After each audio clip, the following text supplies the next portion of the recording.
Hi dear student, पिछली बार हमने order of magnitude का स्टडी किया है और उसमें हमने दो मेथड आपको समझाए, उसके रूल समझाए हैं। अल्टरनेटिव मेथड से कैसे ऑर्डर ऑफ मैग्नीट्यूड निकालते हैं वो बहुत इजी है, ऐसा है विद इन सेकंड में आप उसका ऑर्डर ऑफ मैग्नीट्यूड निकाल सकते हो। और जो हमारी जो मेथड है रूल्स के हिसाब से वो भी हमने आपको समझाया है। ओके, तो अगर मानो अगर पावर है 525 किलोवाट इतना पावर है और आपको कहा जाए कि इसका ऑर्डर ऑफ मैग्नीट्यूड निकालो।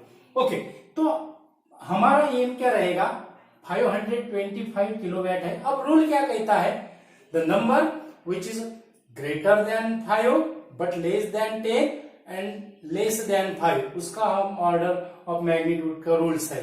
यानी अगर नंबर अगर 5 से अगर लेस अगर है तो जो नंबर रहेगा which is round off to 1 करेंगे, और 5 से ग्रेटर है बट 10 से लेस है तो उसको हम राउंड ऑफ 10 से करेंगे, ये रूल है।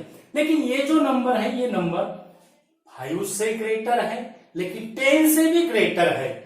ओके, अब ये हमारे रूल्स के इसमें ये बैठता नहीं। अब इसकी ऑर्डर ऑफ मैग्नीट्यूड कैसे निकालना, रूल्स के हिसाब से अगर देखा जाए तो इसका ऑर्डर ऑफ मैग्नीट्यूड निकलता नहीं है।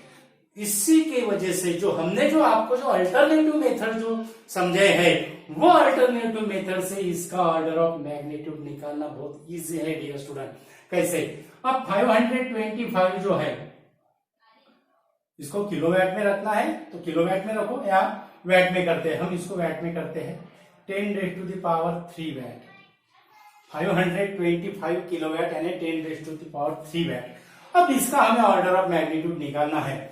अब ऑर्डर ऑफ मैग्नीट्यूड निकालने के लिए ये जो नंबर रहेगा 525, उसको हमें 5 से क्या करना पड़ेगा, लेस करना पड़ेगा। ओके, यहां पे अगर हमने डेसिमल पॉइंट का शिफ्टिंग अगर किया तो नंबर 5.2 हो रहा है, यानी जो डेसिमल जो नंबर है वो 5 से ग्रेटर हो रहा है। तो यहां तक भी हम कर सकते हैं, लेकिन अगर हमें अगर लेस देन का ही रूल अगर यूज करना है तो number which is less than 5 का रूल अगर हमें यूज करना है तो वो भी हम रूल यूज कर सकते हैं। देखो कैसा होगा, अब 5 के करीब अगर यहाँ पे अगर डेसिमल पॉइंट का अगर शिफ्टिंग हुआ, इसीलिए हमने अल्टरनेटिव मेथड आपको समझे है। तो यहाँ पे जो होगा वो पावर जो रहेगा उसमें 2 क्या होगी, ऐड होगी। डेसिमल पॉइंट अगर लेफ्ट हैंड साइड में अगर शिफ्ट अगर करते हैं तो जितने डिजिट वो शिफ्ट हुआ उतना उसमें 10 के पावर में क्या होता है, ऐड होता है। ओके, तो ये होगा 5.25 यानी 5.25 इंटू 10 टू द पावर, यहाँ पे अब 5 आएंगे डियर, 3+2 डायरेक्ट लिखते हैं 5 आएंगे। ओके, अब 5.25 विच इज ग्रेटर देन 5 है तो इसका जो राउंड ऑफ करेंगे that is equal to 10 into 10 to the power 5 that is equal to 10 to the power 6 what. Nearly about to value कितनी होगी, ऑर्डर ऑफ मैग्नीट्यूड में 10 टू द पावर 6 वाट, यानी इसका ऑर्डर ऑफ मैग्नीट्यूड कितना होगा, 6। Order of magnitude कितना होगा, 6। और अगर हम डिजिट अगर यहाँ पे अगर शिफ्ट अगर करते हैं तो ऑर्डर ऑफ मैग्नीट्यूड चेंज होगा क्या, नहीं चेंज होगा। देखिए 0.525, अब एक और डिजिट शिफ्ट हुआ तो यहाँ पे आएगा 10 टू द पावर 6 आएगा। ओके, अब 0.525 which is less than 5 so it is rounded to 1 so 10 to the power 6, यानी इसका भी हमें सेम मिल रहा है डियर स्टूडेंट, इसका भी हमें क्या मिल रहा है, सेम मिल रहा है। ओके, तो ये जो मेथड है डेसिमल पॉइंट शिफ्टिंग की, इससे आप कौन सा भी ऑर्डर ऑफ मैग्नीट्यूड अगर निकालने को कहा जाए तो आप निकाल सकते हो। ओके, और उसके बाद ये जो है हमारे टेक्स्ट बुक्स के एग्जाम्पल है, 11th स्टैंडर्ड का जो हमारा फिजिक्स का जो टेक्स्ट बुक्स है उसमें ऑर्डर ऑफ मैग्नीट्यूड पे ये 2 एग्जाम्पल है, तो इसका हम आपको समझाएंगे इसका आंसर कैसा आएगा। तो फर्स्ट एग्जाम्पल देखते हैं, large ball 2 metre in radius is made up of a rope of square cross section with the edge length 4 millimeter, neglecting the air gaps in the ball. What is the total length of the rope nearest of the order of magnitude? हमें क्या कहा गया है कि जो रोप है वो रोप का क्रॉस सेक्शन कैसा है, स्क्वायर क्रॉस सेक्शन। मानो ये ऐसा हम रोप लेते हैं। ओके, ये होगा हमारा रोप, ये होगा रोप, ये होगा रोप। ओके, अब ये रोप जो है उसका हमें जो एज लेंथ है, एज लेंथ हमें दी हुई है 4 मिलीमीटर, यानी इतनी जो रहेगी ये इसकी वैल्यू कितनी है, दैट इज द 4 मिलीमीटर। उसकी लेंथ कितनी है, एज लेंथ कितनी है, 4 मिलीमीटर। 4 मिलीमीटर का मीटर में कन्वर्शन करते हैं तो कितना हो जाएगा, 4 इंटू 10⁻³ मीटर, यानी लेंथ जो रहेगी, एज लेंथ है उसकी 4 इंटू 10⁻³ मीटर। ओके, उसके बाद ये रोप की लेंथ से हमें, जितना रोप है उससे हमें क्या करना है, एक लार्ज बॉल बनाना है। एक क्या करना है, हमें लार्ज बॉल बनाना है। वो लार्ज बॉल की जो रेडियस जो रहेगी, लार्ज बॉल की जो रेडियस जो रहेगी, वो रेडियस कितना रहेगा, that is equal to 2 metre. Ball की रेडियस कितनी है, 2 मीटर, यानी कैपिटल आर की जो वैल्यू है वो लेते हैं हम 2 मीटर। ओके, अब हमें क्या पूछा गया है, what is the total length of रोप, यानी इतने रेडियस का बॉल बनाने के लिए हमें कितना टोटल लेंथ का रोप लगेगा, रोप की टोटल लेंथ कितनी होगी। तो क्या करना पड़ेगा, जितना रोप रहेगा उतना ही हिसाब से हम क्या कहेंगे, बॉल बना सकते हैं। यानी यहां पे क्या बैलेंस कंडीशन क्या होगी, कौन से क्वांटिटी का बैलेंस कंडीशन होगा, that is the volume of the rope, it is equal to volume of the ball, यानी volume of ball that is equal to volume of rope, volume of ball that is equal to volume of rope. अब volume का general formula क्या है, area into length है, area into length, यहां पे आएगा length of rope आएगा, area into length of rope आएगा। और volume of ball solids ball है, ओके, तो उसका जो वॉल्यूम रहेगा that is solid spherical in shape, that is 4/3 pi r cube रहेगा। वॉल्यूम क्या रहेगा, 4/3 पाई आर क्यूब। ओके, अब हमें क्या निकालना है, लेंथ ऑफ रोप निकालना है। हमें क्या निकालना है, लेंथ ऑफ रोप निकालना है। तो लेंथ ऑफ रोप का फॉर्मूला भी होगा 4/3 pi r cube upon area, ऐसा भी होगा, volume of a ball divided by area that is equal to length of the rope, ऐसा भी होगा। अब सिंपल, इसका हम सिंप्लीफाइड करते हैं। आर की वैल्यू हमें कितना दी हुई है, 2 मीटर है, यानी 2 का क्यूब कितना होगा, 2 का क्यूब होगा 8 इंटू 4 होता है 32, यानी यहाँ पे कितने आए हैं, 32 पाई आएगा। यहाँ पे कितना आएगा, 32 पाई आएगा। और 32 पाई और 3 इधर मल्टीप्लीकेशन होगा, यानी ये क्या होगा, 3 area into length of the rope, 3 area into length of the rope. Okay, अब एरिया हमें क्या दिया हुआ है, स्क्वायर क्रॉस सेक्शन है, यानी एरिया क्या होगा, एज लेंथ का एरिया होगा, यानी 4 इंटू 10⁻³ का स्क्वायर होगा into length of rope, okay, तो यहां हमें क्या मिलेगा, लेंथ ऑफ रोप, बहुत इजी है, ऐसा कैलकुलेशन है dear student. Length of the rope that is equal to, अब यहां पे कितना होगा, देखो 3 इंटू 4 का स्क्वायर कितना होता है, 60 होता है, 60 इंटू 10⁻⁻6 आएगा। 4 इंटू 10⁻³ इसका स्क्वायर कितना होगा, 16 इंटू 10⁻6, इधर है हमारे 32 पाई। अब यहां से अगर हमने डिवाइडेड अगर किया तो यहाँ पे 2 मिलेगा। फाइनल आंसर क्या होगा, देखो बहुत इजी ऐसा आ गया है, 2 पाई, यानी 2 इंटू पाई लिखते हैं हम, 2 पाई यानी 2 इंटू पाई, 2 पाई भी लिख सकते हैं, okay, 2 pi divided by 3 into 10⁻⁻6 length of the रोप।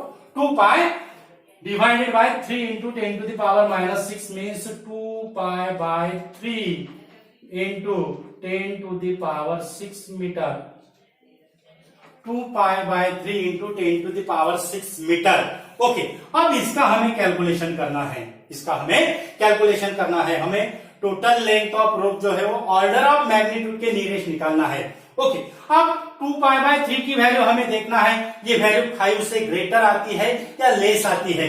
ये अगर वैल्यू 5 से अगर लेस अगर आती है, this 2π/3 is rounding off to 1 करेंगे, और ये अगर वैल्यू अगर 5 से अगर ज्यादा अगर आती है तो this 2π/3 is rounding off to 10 करेंगे। सिंपल है, और इसका कैलकुलेशन बहुत इजी ऐसा है, 2π/3 अब 2 इंटू 3.14 डिवाइडेड बाय 3 करेंगे हम, 2 इंटू 3.14 डिवाइडेड बाय 3। अब देखो, यही अगर क्वेश्चन अगर हमें ऑब्जेक्टिव टाइप अगर पूछा अगर जाए, यही अगर क्वेश्चन हमें ऑब्जेक्टिव टाइप अगर पूछा अगर होता तो हम अप्रोक्सीमेटेड आंसर निकालते थे।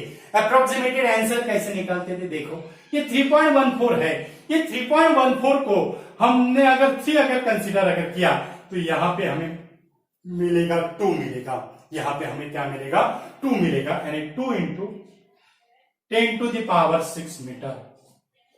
कितना आएगा हमारा 2 इंटू 10⁶ मीटर, यानी ऑर्डर ऑफ मैग्नीट्यूड कितना होता अगर ऑप्शन में 10⁶ मीटर अगर रहता था नियरेस्ट टू दी, तो उसका हम क्या लिखते थे 10⁶ लिख लेते। बहुत इजी ऐसा कैलकुलेशन होता था, 1 मिनट में हम ये कैलकुलेशन करते थे, और ऑब्जेक्टिव टाइप अगर क्वेश्चन अगर होता था तो ये 10⁶ लिखते थे। लेकिन हमें डिस्क्रिप्टिव टाइप क्वेश्चन दिया हुआ है तो इसकी हमें वैल्यू निकालना है, तो इसकी वैल्यू कितनी आएगी, 3.14 डिवाइडेड बाय 3 वो आता है 1.04 आएगा। कितना आएगा 1.04, और 1.04 अगर हमने किया तो वो आएगा 1.04 इंटू 2, 1.04 इंटू 2 अगर हमने अगर किया तो वो आएगा 2.08। कितना आएगा 2.08, यानी 2.08 इंटू 10⁶ मीटर। इतना आंसर आया है डियर स्टूडेंट, 2.08 इंटू 10⁶ मीटर। सिर्फ 3 डेसिमल प्लेसेस तक हमने आंसर निकाला है, 2.08 इंटू 10⁶ मीटर। अब हमें ऑर्डर ऑफ मैग्नीट्यूड निकालना है। अब ऑर्डर ऑफ मैग्नीट्यूड क्या होगा, ये जो नंबर है वो 5 से लेस होगा, means this number is rounded to off 1 इंटू 10⁶ मीटर, मींस 10⁶ मीटर। क्या आंसर आएगा dear student, the order of magnitude that is nearest to total length of the rope nearest to the order of magnitude 10⁶ metre. और इसके अगर kilometre अगर करना है तो 10⁻³ से इसको हम मल्टीप्लाई करेंगे तो ये हो जाएगा 10⁻³ किलोमीटर। मीटर में कितना होगा 10⁶, और किलोमीटर में कितना होगा 10⁻³ किलोमीटर। यानी जो इतने रेडियस का अगर बॉल अगर हमें बनाना है, ओके, तो वो रेडियस 2 मीटर रेडियस का अगर बॉल अगर बनाना है तो रोप की लेंथ करीब करीब कितना होना है 10⁶ metre, that is nearly about two 10⁻³ kilometre, यानी नियरली अबाउट 2000 किलोमीटर के करीब करीब वो हमें होना चाहिए। ओके, तो ये था हमारा फर्स्ट न्यूमेरिकल था। ओके, हमने इसमें ऑब्जेक्टिव टाइप का क्वेश्चन कैसे आए और वो भी बताया। अब स्क्वायर क्रॉस सेक्शन की जगह अगर सर्कुलर क्रॉस सेक्शन अगर दिया होता हमें, स्क्वायर क्रॉस सेक्शन की जगह अगर हमें सर्कुलर क्रॉस सेक्शन अगर दिया होता तो हम ये फॉर्मूला यूज करते 4/3 πr³ that is equal to πr² into l। 4/3 πr³ that is equal to πr² into l। अब पाई यहां का कैंसिल होगा, l की वैल्यू हम डायरेक्ट निकालते थे, that is 4r³ upon 4r³ upon r², 3r², 3 इधर मल्टीप्लीकेशन होगा, 3r², 4r³ अपॉन 3r²। कब होता, जब ये सर्कुलर क्रॉस सेक्शन होता है। Instead of square cross section, यहां पे अगर सर्कुलर क्रॉस सेक्शन होता तो ये फॉर्मूला हम यूज करते थे, एरिया ऑफ सर्कल का हमें फॉर्मूला यूज करना पड़ता था, एरिया इंटू लेंथ, वैसे रहेगा वॉल्यूम का। ओके, तो ये जो फॉर्मूला रहेगा इससे हम लेंथ निकाल सकते थे अगर सर्कुलर क्रॉस सेक्शन अगर हो। तो अब यहाँ पे हम क्या करेंगे, कंफ्यूजन क्या होगा, देखो ये आर है और ये आर है, तो कोई कोई क्या करेगा, इसका एक आर आर कैंसिल होगा, आर स्क्वायर अगर कैंसिल हुआ तो एक आर बचेगा, लेकिन ऐसा नहीं करना। ये हो गई बॉल की रेडियस, ये हो गई रोप की। ओके, तो एज लेंथ की जगह हमें क्या दिया होता, फिर रेडियस दिया होता। ओके, तो ये ऐसा सिंपल ऐसा न्यूमेरिकल था डियर स्टूडेंट। उसके बाद सेकंड न्यूमेरिकल क्या है, nuclear radius R has a dependence on the mass number A has R equal to mass number A as R equal to 1.3 into 10 to the power minus 16, ये to the power 1/3 यानी cubic root दिया हुआ है हमें ये का metre for a nucleus of mass number A that is equal to, ये की वैल्यू हमें दी हुई है 125, obtain the order of magnitude of R express in metre, metre में हमें ऑर्डर ऑफ मैग्नीट्यूड निकालना है। तो बहुत सिंपल ऐसा न्यूमेरिकल है, R equal to 1.3 into 10 to the power minus 16, ये 1/3, ये की वैल्यू हमें कितनी दी हुई है 125, कितनी दी हुई है 125। अब ये की वैल्यू अगर यहाँ पे अगर हम 125 अगर सब्स्टिट्यूट अगर किया 1.3 into 10 to the power minus 16, 125 का क्यूबिक रूट, सॉरी 125 का क्यूबिक रूट, 125 का क्यूबिक रूट आता है 5 इंटू 5 दैट इज 125। तो यहाँ पे हमें मिलेगा 6.5 into 10 to the power minus 16 metre. Radius कितनी आई इसकी, radius R equal to 6.5 into 10 to the power minus 16 metre. 6.5 into 10 to the power minus 16 metre. Rules क्या कहता है, नंबर अगर ग्रेटर देन 5 अगर है it is rounded off to 10, यानी 6.5 की जगह हम 10 लेंगे, 10 into 10 to the power minus 16 metre, यानी ये होगा 10 to the power minus 15 metre, यानी इसका जो ऑर्डर ऑफ मैग्नीट्यूड होगा वो होगा 10 माइनस 15। क्या होगा ऑर्डर ऑफ मैग्नीट्यूड, कितना होगा -15, क्या होगा ऑर्डर ऑफ मैग्नीट्यूड होगा। ओके, तो सिंपल ऐसा है डियर स्टूडेंट, ये न्यूमेरिकल, दो न्यूमेरिकल्स ऑर्डर ऑफ मैग्नीट्यूड पे थे। पिछला आर्टिकल हमने ऑर्डर ऑफ मैग्नीट्यूड इसलिए आपको समझाया है कि ऑर्डर ऑफ मैग्नीट्यूड क्या है, क्योंकि जो न्यूमेरिकल्स है वो न्यूमेरिकल्स ऑर्डर ऑफ मैग्नीट्यूड पे डिपेंड्स थे, तो उसका हमने पूरा डिटेल आपको समझा है। वीडियो इंपॉर्टेंट ऐसा वीडियो है, वीडियो ज्यादा से ज्यादा स्टूडेंट को शेयर कीजिए। हमारे चैनल पे अगर नया अगर यूजर है तो हमारा चैनल सब्सक्राइब कीजिए। हमारे चैनल का जो नाम है वो है equinox physics. Thank you so much.